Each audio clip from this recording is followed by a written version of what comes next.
the Art Ninja Knit-Free Fingerless Gloves. So I've got myself an old sticky tape loop, it's all finished, and 10 lolly sticks. I'm going to lay them down just over a finger's width apart. Great. Now I'm going to get out some sticky tape. Take a good length.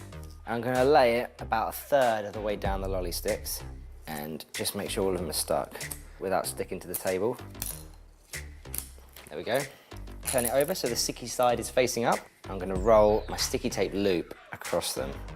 There we go, just picked it up. There we go. Perfect.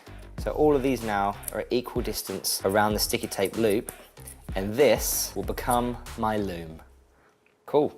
And I'm going to take my wool and just put a little bit of the length through the loop, and then I'm going to start wrapping it round each of the lolly sticks like this.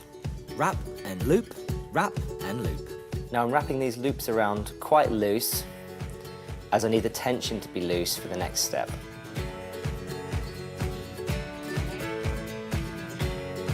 Okay, now the fun bit.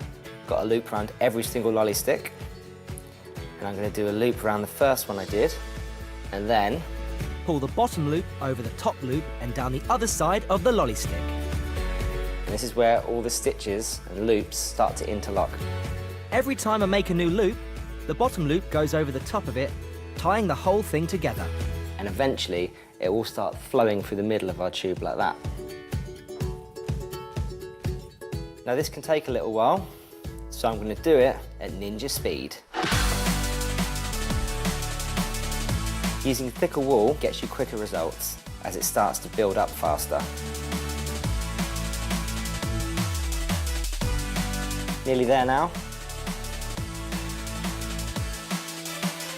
Right, that's looking pretty good.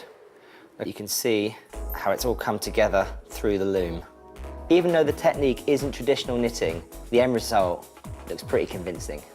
Now I need to get it off of my makeshift loom. I can't just pull it off because it would drop all these stitches and the whole thing would unravel. So I need to cast it off properly. So I'm going to get a good length of wool and cut it. Now I'm going to post the thread through each of my loops. So pull the loop up, post the loose thread through it, put it through like that, and then I can just slide that entire loop off of the loom. There we go. Now move on to the next one. Lift up the loop and push it through. And you can see it gradually coming off the loom as we cast it off. Last one.